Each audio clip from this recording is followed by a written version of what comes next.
যদি আপনার ফোনে কথা বলতে ভালো না লাগে, কিন্তু এমন একজন মা আছেন ইনি প্রতিদিন ফোন করেন, তাহলে এই গল্পটি আপনার জন্য।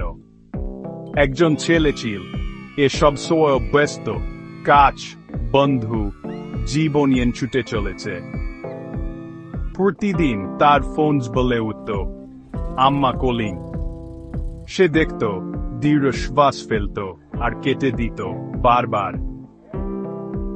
অন্যদিকে তার মা রাতের খাবার রান্না করছেন, তার নরম গলায়, বাবা, খেয়েছিস? ঠিক মতো ঘুমোচ্ছিস তো? কিন্তু সে চোখ উল্টাত, বিরক্তায়।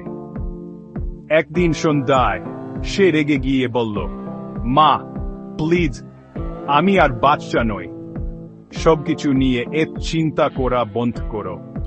মা চুপ হয়ে গেলেন, তারপর নরম সুরে বললেন, ঠিক আছে বাবা, আমি আর তোমাকে বিরক্ত করব না। 3 দিন মায়ের কাছে কোনো ফোন আসেনি। চতুর্থ দিন তার কেমন লাগছিল। সে মায়ের নম্বরে ফোন করল, কোনো উত্তর নেই। আবার কিছু না। সে দ্রুত বাড়িতে ছুটে গেল, বুক ধড়ফড় করছিল। শুধু জানতে পারল তার মা 3 দিন আগে মারা গেছেন।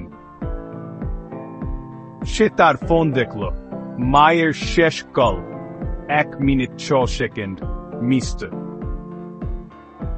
এখন সে শুধু সেই মিস্টার কলের দিকে তাকিয়ে কান্দে। যদি আর একবার সুযোগ পেত, কিন্তু এবার আর কেউ ফোন ধরবে না। পড়েন কখনো না হয় না। আজই আপনার মাকে ফোন করুন।